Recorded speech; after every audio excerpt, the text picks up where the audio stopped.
Hello दोस्तों, स्वागत है आपका अपने YouTube channel only study centre 2.0 में।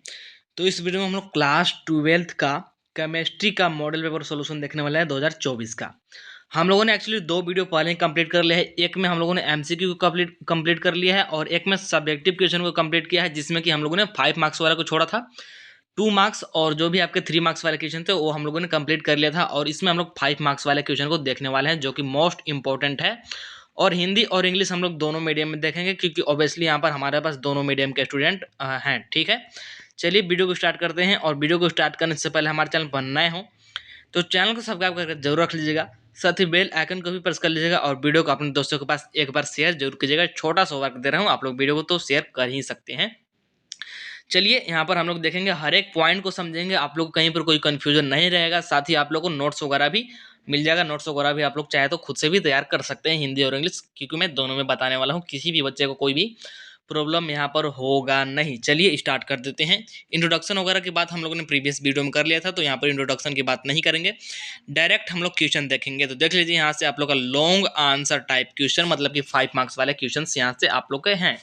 ठीक है, तो हमको यही देखना है, 5 मार्क्स वाले ही देखना है। 3 मार्क्स वगैरह तक हम लोग, यानी कि ओवरऑल बोला जाए तो 42 नंबर क्वेश्चन तक हम लोगों ने कंप्लीट कर लिया है। इसमें हम लोग 43 नंबर वाला क्वेश्चन से देख रहे हैं। तो देख लीजिए कि आगे किन्हीं 4 प्रश्नों के उत्तर दें। ठीक है, 4 प्रश्नों का उत्तर देना है। 20 नंबर का यहाँ पर रहेगा। क्वेश्चन तो है एक्चुअली यहाँ पर 5 या फिर 6 है, लेकिन आप लोग को 4 का ही उत्तर देना है फाइनल बोर्ड एग्जाम में। ठीक है, तो फर्स्ट नंबर क्वेश्चन देखिए, 43 का यहाँ पर 4 पार्ट, सॉरी 2 पार्ट है। 43 नंबर में 2 पार्ट हैं, हम लोग दोनों को देखेंगे। तो फर्स्ट नंबर देखिए कि what is salt bridge, right its function. तो साल्ट ब्रिज क्या होता है बताना है, और इसका फंक्शन लिखना है। ठीक है, मतलब कि लवण सेतु क्या है और इसका कार्य लिखे।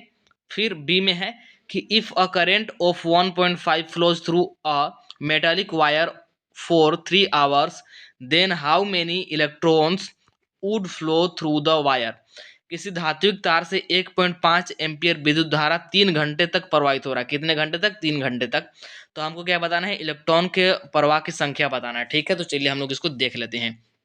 सबसे पहले बात करेंगे ए का। ठीक है, 43 नंबर का ए पार्ट, जो कि क्या है, साल्ट ब्रिज के बारे में पूछा है। तो देख लीजिए, a salt bridge is a U shaped tube containing concentrated solution of inert electrolyte. क्या होता है? ये एक यू शेप का क्या होता है, ब्रिज होता है, जो कि क्या कंटेन करता है? Concentrated solution of inert gas को ये क्या करता है? कंटेन करता है। ठीक है, ये कुछ इस प्रकार का दिखता है। आप लोग चैप्टर नंबर 3 में पढ़े होंगे, यूट्यूब जैसा ये दिखता है, ऐसा होता है। ठीक है, समझ गए होंगे। हिंदी में अगर बात करें तो हिंदी में देख लीजिए, इस साल्ट ब्रिज को हम लोग बोलते हैं लवण सेतु ना। तो लवण सेतु एक यू आकार का नली होता है, जो सांद्र इलेक्ट्रोड विलयन सम्मिलित करता है। ठीक, तो यही पूछा था कि साल्ट ब्रिज क्या होता है, तो हम लोगों ने साल्ट ब्रिज को बता दिया, और साथ में इसका फंक्शन पूछा है, यानी कि कार्य पूछा है।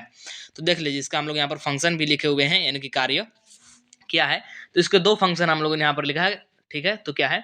Salt bridge completes the electrical circuit, यानी कि लवण सेतु जो हमारा इलेक्ट्रिकल परिपथ होता है, यानी कि जो विद्युत परिपथ होता है, उसको पूर्ण करता है। ठीक है, ऐसे अगर देखा जाए तो ऐसे पूरा नहीं होता सर्किट, लेकिन जैसे हम लोग साल्ट ब्रिज को जोड़ देते हैं, लगा देते हैं, तो सर्किट हमारा पूरा हो जाता है। तो पहला कार्य ये हो गया, यानी कि पहला फंक्शन। फिर दूसरा का फंक्शन क्या है? इट मेंटेन द इलेक्ट्रिकल क्या है? न्यूट्रलिटी ऑफ द सॉल्यूशन, मतलब कि यह परिपथ में विद्युत उदासीनता बनाए रखता है। कहीं पर ज़्यादा ऋणात्मक ना हो, कहीं पर ज़्यादा धनात्मक ना हो, मतलब कि ज़्यादा नेगेटिव नहीं होना चाहिए, ज़्यादा पॉजिटिव नहीं होना चाहिए, न्यूट्रल होना चाहिए। ठीक है ना, तो ये न्यूट्रलिटी को यही बनाए रखता है, मतलब कि उदासीनता बनाए रखता है। तो दूसरा का कार्य यह होगा। इसके मेन 2 ही कार्य है, जो कि हम लोगों ने यहाँ पर दोनों लिख दिए हैं। तो साल्ट ब्रिज क्या होता है, साल्ट ब्रिज के फंक्शंस क्या है, यानी कि कार्य क्या है, हम लोगों ने लिख दिया। तो ए पार्ट हमारा यहाँ पर कंप्लीट हो गया। और बी पार्ट में क्या पूछा था, जो कि मैंने आप लोगों को पहले ही बता दिया था। क्या निकालना है हमको? इलेक्ट्रॉन्स की संख्या निकालना है, इलेक्ट्रॉन के प्रवाह की संख्या निकालना है। ठीक है, 1.5 एम्पियर यहाँ पर धारा दे रखा है, और ये 3 घंटे तक प्रवाहित हो रहा है। तो कैसे करेंगे, समझते हैं। यहाँ पर अगर हम लोग आवेश निकाल लें, मतलब कि कितना आवेश 3 घंटे में प्रवाहित हो रहा है, तो उससे हम लोग निकाल लेंगे कि कितना इलेक्ट्रॉन प्रवाहित हुआ। तो सिंपल है, आवेश बराबर क्या होता है? क्यू बराबर आई इंटू टी होता है। क्यू बराबर आई इंटू टी होता है, और आई का मान दे रखा है 1.5 एम्पियर क्वेश्चन में ही, और टी बोल रखा है 3 आवर्स, यानी कि 3 घंटे। ठीक है, ये क्वेश्चन में ही बोल रखा है। ठीक, 3 आवर्स यानी कि 3 घंटे क्वेश्चन में बोल रखा है, लेकिन हमको यहाँ पर घंटा में नहीं लेना, सेकंड में लेंगे। तो 1.5 एम्पियर इंटू 3 इंटू 60 करेंगे तो ये मिनट में हो जाएगा, और फिर 60 करेंगे तो सेकंड में हो जाएगा। और कूलम आ जाएगा, क्योंकि हम लोग यहाँ पर आवेश निकाल रहे हैं। जब इसको कैलकुलेट करेंगे तो ये 3 से मल्टीप्लाई करेंगे 1.5 को, तो ये 4.5 इंटू 3600 कूलम आएगा। इतना कूलम हमारा आवेश है। तो अब हम लोग जानते हैं कि एक इलेक्ट्रॉन बराबर कितना आवेश होता है। एक इलेक्ट्रॉन बराबर होता है 1.6 इंटू 10⁻⁻19 कूलम, इतना होता है। तो हमको इतना आवेश में निकालना है कि कितने इलेक्ट्रॉन होंगे, तो उससे डिवाइड लगा देंगे, इससे डिवाइड लगा देंगे, इसमें तो आ जाएगा। तो वही बात यहाँ पर लिखा के देख लीजिए क्या है कि नंबर ऑफ इलेक्ट्रॉन्स, यानी कि इलेक्ट्रॉनों की संख्या बराबर क्या आ जाएगा, जो हमारा ये आवेश निकल के आया है इसको एक इलेक्ट्रॉन के आवेश से डिवाइड कर देंगे। तो डिवाइड लगाएंगे तो ये इतना निकल के आ जाएगा 10125 इंटू 10⁻19। ये ऊपर जाकर के माइनस जो 19 है ऊपर जाकर के प्लस 19 हो जाएगा, ठीक है। और अगर इसको ऐसे लिखना चाहिए, अगर इसको मतलब कि रीअरेंज कर लिखेंगे तो क्या आ जाएगा 1.0125 इंटू 10⁻23 ना, आप लोग को यहाँ पर दिख रहा होगा साइड में। तो ये हो जाएगा आप लोग का राइट आंसर। बहुत ही सिंपल था, ठीक, ये दोनों क्वेश्चन ही बहुत ही सिंपल थे। तो 43 नंबर वाला यहाँ पर आप लोग का कंप्लीट हो जाता है। इसके बाद आ जाते हैं 44 नंबर वाला क्वेश्चन पर। क्या है 44 नंबर वाला क्वेश्चन क्या है, एक्सप्लेन विथ रीजन क्या है ट्रांजिशनल मेटल्स। ठीक, रीजन के साथ हमको एक्सप्लेन करना है ट्रांजिशनल मेटल के बारे में क्या क्या है। तो फर्स्ट पार्ट है क्या है कि transitional metals and their many compound show paramagnetic behaviour. तो पैरामैग्नेटिक बिहेवियर ट्रांजिशनल मेटल क्यों शो करते हैं ये बताना है, ठीक। तो हम लोग देखते हैं, और यहाँ पर हिंदी में देखें तो कारण बताते हुए स्पष्ट करें संक्रमण धातुएं और उनके अनेक यौगिक अनुचुंबकीय व्यवहार प्रदर्शित करते हैं। तो इसका हमको कारण देकर के समझाना है। तो चलिए इसका आंसर हम लोग यहाँ पर देखते हैं। तो 44 नंबर वाला क्वेश्चन का फर्स्ट यहाँ पर है फर्स्ट पार्ट। इसमें 5 पार्ट है, 5 नंबर का क्वेश्चन है और 5 क्वेश्चन पूछ रखा, मतलब कि एक एक नंबर का है। तो इतना बड़ा लिखने की जरूरत है नहीं, या फिर लिख भी सकते हैं, ठीक है। तो देख लीजिए क्या है कि the transitional metals and their many compound show paramagnetic behaviour due to the presence of unpaired electron. किसके वजह से ये शो करते हैं, अनपेयर्ड इलेक्ट्रॉन की वजह से, ठीक ना। With each electron having a magnetic movement, और हम लोग मैग्नेटिक मूवमेंट का फॉर्मूला भी जानते हैं, क्या होता है, अंडर रूट में होता है n इंटू एन प्लस में क्या, n प्लस में आई थिंक 2 होता है, ठीक।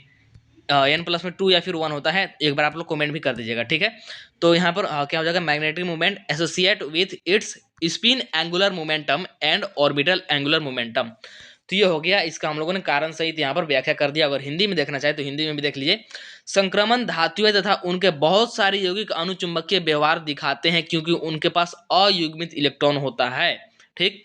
तथा प्रत्येक इलेक्ट्रॉन का एक चुंबकीय क्षण उसके स्पिन कोणीय गति और कक्षीय कोणीय गति से क्या होता है, जुड़ा होता है। तो यह हो गया हमारा 44 नंबर का फर्स्ट पार्ट कंप्लीट। इसके बाद सेकेंड पार्ट की बात कर ले तो क्या है कि दो ट्रांजिशनल मेटल होते हैं जनरली फॉर्म क्या कलर्ड कंपाउंड, मतलब कि वो जनरली कलर दिखाते हैं, सामान्यतः रंगीन यौगिक बनाते हैं। कौन से, हमारे संक्रमण धातुएं। तो क्यों बनाते हैं यहाँ पर कारण बताना है, ठीक है। तो चलिए देख लेते हैं, इसका भी आंसर देख लेते हैं। यहाँ पर सारा मैं लिख करके लाया हूँ, हिंदी और इंग्लिश दोनों में। आप लोग वीडियो को स्टॉप करके स्टॉप करके नोट्स भी बना सकते हैं, आप लोग के काम आएगा। और अगर आप लोग को ये PDF नोट्स चाहिए तो इसके लिए आप लोग को टेलीग्राम ग्रुप में ज्वाइन हो जाना है। और जो नोट्स है मैं थोड़ा दिन बाद भेजूंगा, 1-2 दिन बाद भेजूंगा। The most of the transitional metals form colored compound because of the क्या है observations of the radiation from the visible light region to promote an electron from one of the d orbital to another। इसको हम लोग क्या बोलते हैं, dd transition बोलते हैं, ठीक है, dd ट्रांजिशन। तो ये किस शो करते हैं, क्योंकि ऑब्जर्व कर लेते हैं किसको, रेडिएशन, और भी विजिबल लाइट रीजन का।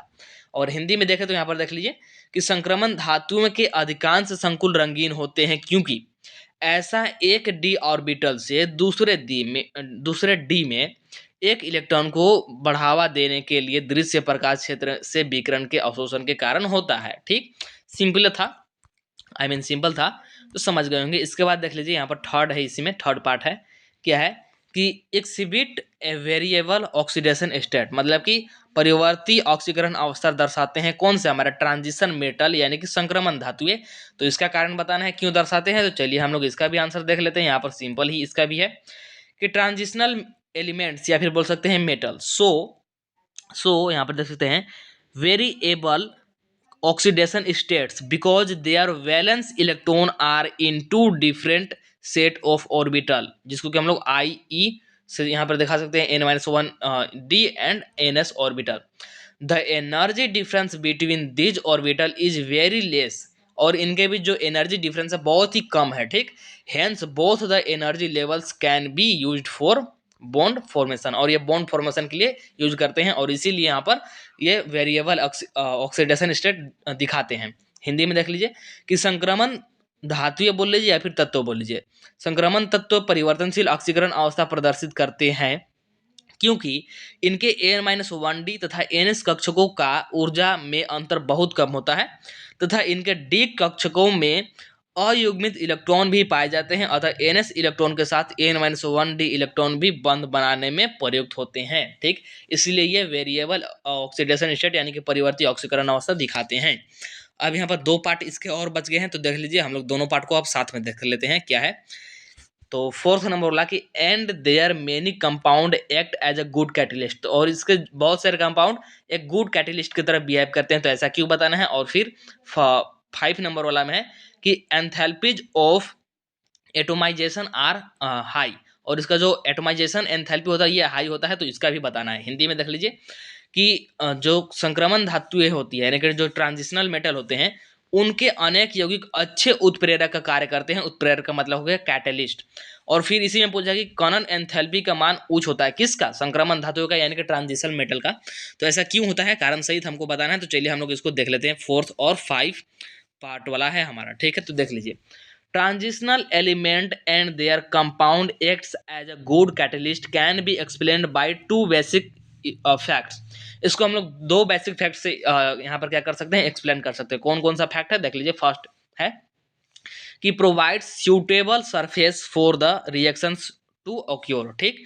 तो फर्स्ट तो ये हो गया हमारा फैक्ट। और सेकंड फैक्ट की बात कर ले, these have ability to show variable oxidation state, और इनके पास क्या है, वेरिएबल स्टेट शो करने का एबिलिटी होता है। तो ये 2 कारण हो गए, इसकी वजह से ये होता है, ठीक। हिंदी में देख लीजिए कि संक्रमण धातु तथा इनके यौगिक उत्प्रेरकीय सक्रियता के लिए जाने जाते हैं, मतलब कि ये एक अच्छा उत्प्रेरक है, अच्छे उत्प्रेरक की तरह व्यवहार करते हैं। क्यों, क्योंकि संक्रमण धातुओं का यह गुण उनकी परिवर्तनशील संयोजकता एवं संकुल यौगिक के बनने के गुण के कारण होता है। तो यह हो गया आप लोग का 4th पार्ट भी complete.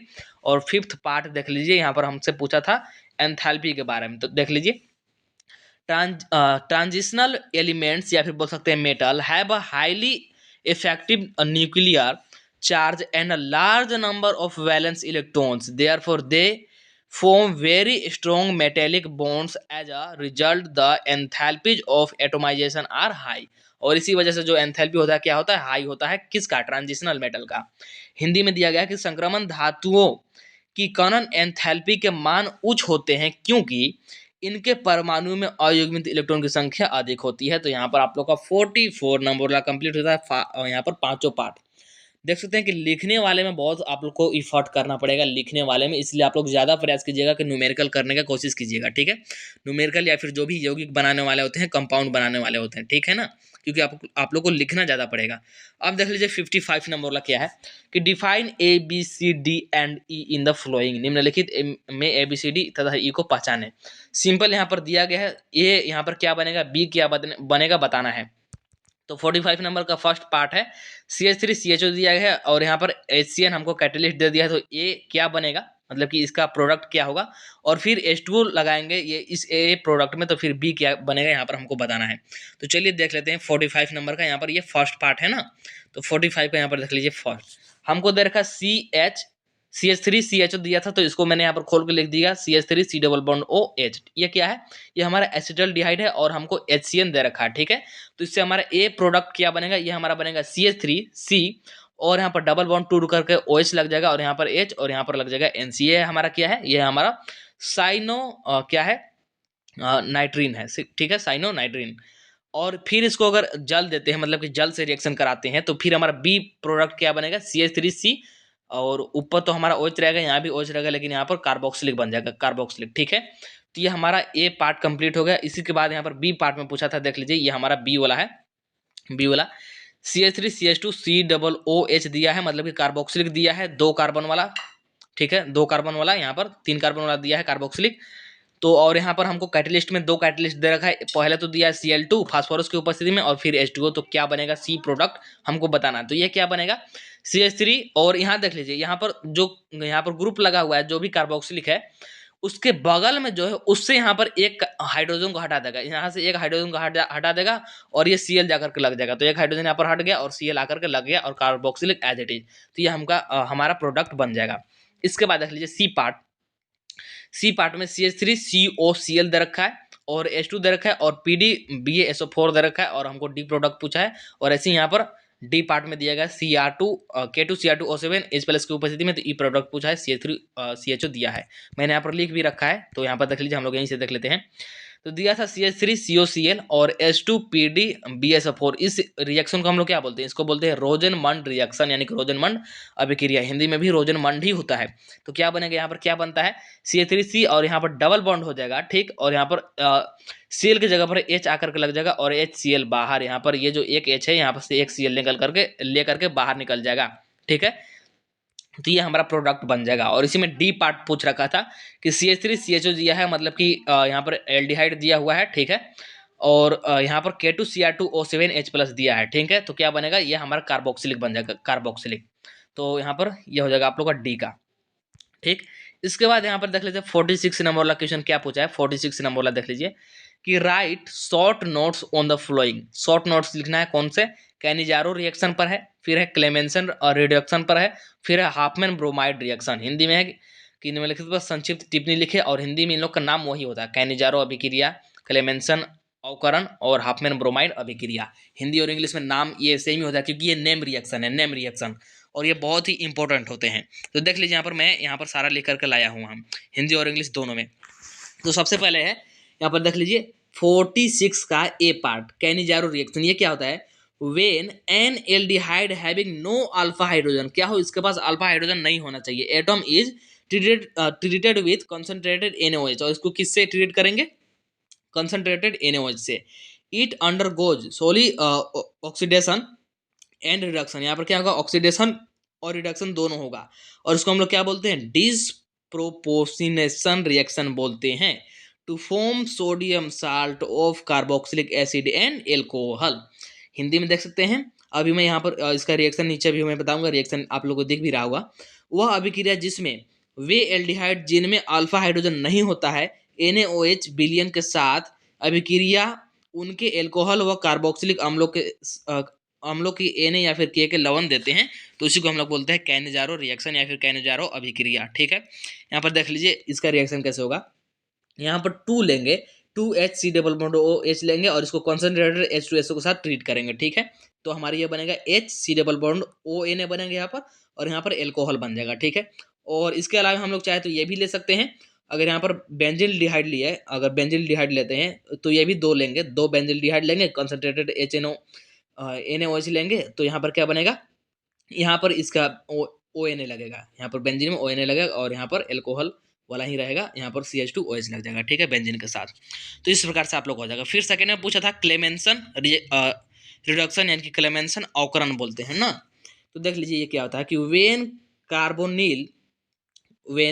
Carbonyl compound is treated with zinc amalgam, zinc amalgam क्या होता है, ZnHg and concentrated HCl, it is reduced to an alkane, तो इसी को हम लोग बोलते हैं क्लेमेंसन रिडक्शन, यानी कि क्लेमेंसन अवकरण, हिंदी में कि जब कार्बोनिल यौगिक को ZnHg यानी कि क्या, जिंक अमलगम और सांद्र HCl के साथ उपचारित किया जाता है तो यह एक एल्केन में बदल जाता है, और इसी को हम लोग बोलते हैं क्लेमेंसन रिएक्शन। और रिएक्शन कुछ इस प्रकार से होता है, देख लीजिए CH3C डबल बॉन्ड और यहाँ पर ये H है, ठीक, और 4 यहाँ पर H लेंगे, ठीक है, 4H और ZnH लेंगे, यानी कि क्या, जिंक अमलगम, और यहाँ पर साथ में कंसंट्रेटेड HCl लेंगे तो CH3 बन जाएगा, यानी कि एल्केन बन जाएगा, और साथ में हमारा वाटर बाहर, ठीक है।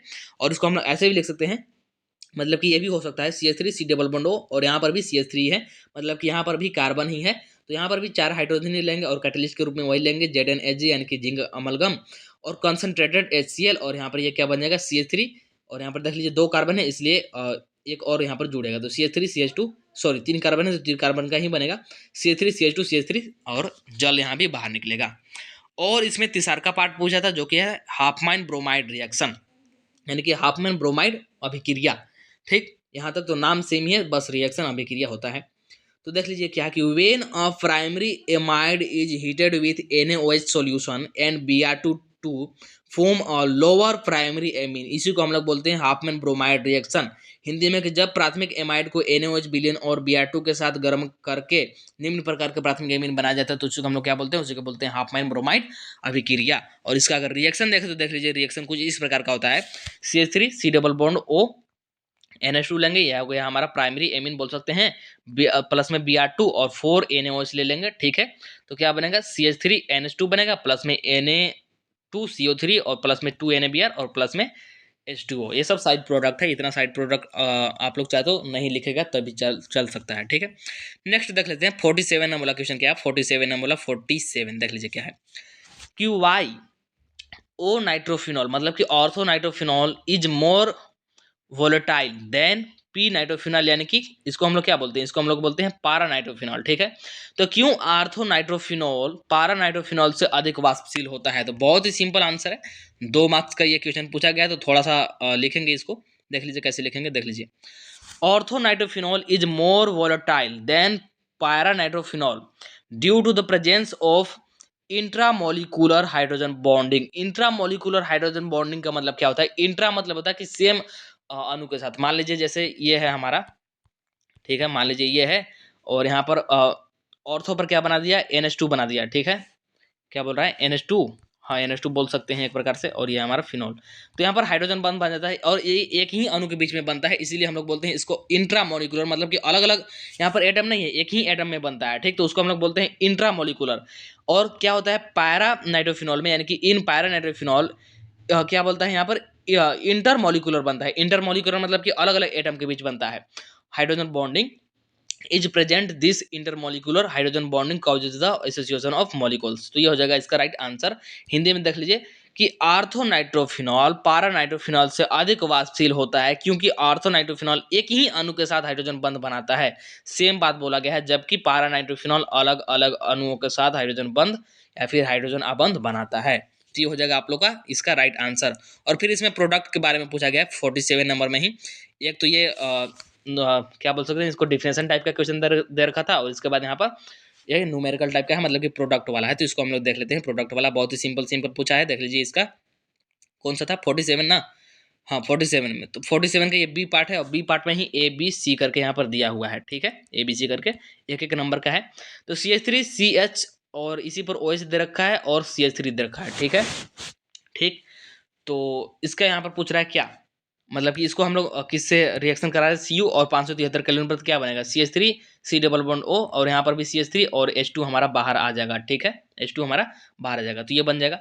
और ऐसे यहाँ पर है CH3 CH double bond CH और CH2OH है और PCC दे रखा है, तो PCC क्या कर देगा, C3 ऐसे ही रहेगा, CH ऐसे भी रहेगा, डबल बॉन्ड CH और यहाँ पर आ जाएगा CHO, यहाँ पर जो है CH2OH है, यहाँ पर CHO हो जाएगा और हाइड्रोजन बाहर। ठीक, और ऐसे ही C में क्या होगा, CH3OH है और CH3CH2 C डबल OH है, मतलब कार्बोक्सिलिक दे रखा है 3 कार्बन का, और यहाँ पर H प्लस दे रखा है, तो कुछ नहीं होगा, CH3 यहाँ पर CH2 और C double bond O OCH3 ये बन जाएगा और जल बाहर। ठीक हो जाएगा आप लोग का 47 नंबर वाला का। इसके बाद देख लीजिए 48 नंबर वाला क्या पूछा गया है, define rate of reaction. 48 number वाला जो कि हमारा लास्ट क्वेश्चन है ना, डिफाइन रेट ऑफ रिएक्शन, यानी कि अभिक्रिया की दर को परिभाषित करें, और फिर एक न्यूमेरिकल हमको दे रखा है, तो न्यूमेरिकल को देखेंगे। सबसे पहले हम लोग यहाँ पर डिफाइन कर देते हैं रेट ऑफ रिएक्शन को। तो क्या होता है रेट ऑफ रिएक्शन, यहाँ पर देख लीजिए क्या होता है, the rate of decrease in the molar concentration और reactant or the rate of increase in the molar concentration of product is called rate of reaction। इसी को हम लोग क्या बोलते हैं, रेट ऑफ रिएक्शन। हिंदी में देखना चाहे तो अभिक्रिया की दर का मतलब है कि किसी अभिकारक या उत्पाद, कोई भी हो सकता है, अभिकारक या उत्पाद की मात्रा कितने धीमे या फिर कितनी तेजी से बदल रहा है, उसी को हम लोग क्या बोलते हैं, अभिक्रिया की दर बोलते हैं, यानी कि रेट ऑफ रिएक्शन बोलते हैं। तो हमसे फर्स्ट पार्ट में यही पूछा था, और सेकंड पार्ट में एक न्यूमेरिकल दे रखा है, बहुत ही प्यारा सा न्यूमेरिकल है, बहुत ही सिंपल सा न्यूमेरिकल है। देख लीजिए क्या है कि thermal decomposition of HCOOH is a first order reaction with rate constant of 2.4 into 10⁻³ second inverse. Rate constant हमको के गिवन है, रेट कांस्टेंट के, ठीक है, ये गिवन है। ठीक, आगे देख लीजिए, आगे क्या बोल रहा है कि at a certain temperature calculate how long it take for 3/4 of initial quantity to decompose. तो ये हो गया कि इनिशियल जो भी इसका है उसका 3/4 क्वांटिटी डिकम्पोज होने में कितना यहाँ पर टाइम लगेगा बताना है। ठीक है, तो इसको हम लोग कैलकुलेट कर लेंगे। एक बार हिंदी में क्वेश्चन देख लीजिए कि स्थिर ताप पर HCOOH का तापीय अपघटन प्रथम कोटि अभिक्रिया है, ठीक, जिसका वेग स्थिरांक यानी कि के हमको गिवन है। प्रारंभिक सांद्रण का 3/4 अपघटन में लगे समय की गणना कीजिए। तो चलिए देख लेते हैं, बहुत ही सिंपल है। बस थोड़ा सा आप लोग को यहाँ पर एक बात को ध्यान रखना होगा क्योंकि यहीं पर सारे स्टूडेंट गलत करते हैं। तो फॉर फर्स्ट ऑर्डर रिएक्शन यानी कि प्रथम कोटि अभिक्रिया के लिए टी हाफ का फॉर्मूला क्या होता है? टी हाफ का फॉर्मूला होता है 0.693 अपॉन में के क्या है? कांस्टेंट, वही जो हमको क्वेश्चन में गिवन है। तो यहाँ पर सबसे पहले टी हाफ हम लोग निकाल लेते, तो 0.693 अपॉन में ये हमको गिवन था 2.4 इंटू 10⁻³ सेकेंड इनवर्स। ठीक है, तो अगर इसको डिवाइड लगाएंगे, ठीक, डिवाइड लगाएंगे तो सबसे पहले यहाँ पर समझिए जो 10⁻³ है ऊपर जाकर के 10 पॉजिटिव बन जाएगा और इसको डिवाइड लगाएंगे तो ये आ जाएगा और गुना कर देंगे तो 288.75 ये आ जाएगा हमारा। और यहाँ पर सेकंड इनवर्स था ऊपर जाकर के सेकंड बन जाएगा। ठीक, और हमसे पूछा था 3/4 पूछा था कि 3/4 पार्ट यहाँ पर डिकम्पोज होने में कितना टाइम लगेगा। तो T 3/4 ये क्या होता है कि इसका अगर दोगुना कर देंगे तो हमारा 3/4 निकल जाएगा। ठीक है, इसी का हम लोग दोगुना कर देंगे तो 3/4 निकल जाएगा। बहुत सारे स्टूडेंट यहीं पर कन्फ्यूजन होते हैं कि 3/4 पूछा है क्या निकाले, तो गलती नहीं करना, सिर्फ इसका डबल कर देंगे तो हमारा 3/4 निकल जाएगा। ठीक है, तो यहाँ पर सिर्फ 2 से मल्टीप्लाई कर देंगे इसको, ये हमारा निकल करके आ जाएगा। तो ये हो जाएगा हमारा राइट आंसर। तो इस प्रकार से आप लोग का यहाँ पर कंप्लीट होता है सारे 5 मार्क्स वाला क्वेश्चन। ठीक है, यहाँ पर आप लोग का फुल मॉडल पेपर कंप्लीट हो गया। आई थिंक आप लोग को वीडियो पसंद आया होगा। वीडियो पसंद आया हो तो वीडियो को लाइक जरूर कर दीजिएगा, चैनल को सब्सक्राइब कर जरूर रख लीजिएगा, वीडियो को अपने दोस्तों के पास एक बार शेयर कर दीजिएगा। अब यहाँ पर आप लोगों का मॉडल पेपर कंप्लीट हो गया है, सारे सब्जेक्ट का मैंने कंप्लीट करा दिया है। अभी तक आप लोगों ने किसी सब्जेक्ट का नहीं देखा है तो उसका लिंक आप लोग को प्लेलिस्ट का लिंक डिस्क्रिप्शन में मिल जाएगा। ठीक है, वहां से जाकर के देख लीजिए। अब आप लोग को छांट करके जो भी इंपॉर्टेंट क्वेश्चन से आने लायक बोर्ड एग्जाम में वो सारे कराए जाएंगे। तो बस बने रहेगा चैनल पर, सारा कुछ कराया जाएगा। चलिए फिर मिलते हैं नेक्स्ट वीडियो में।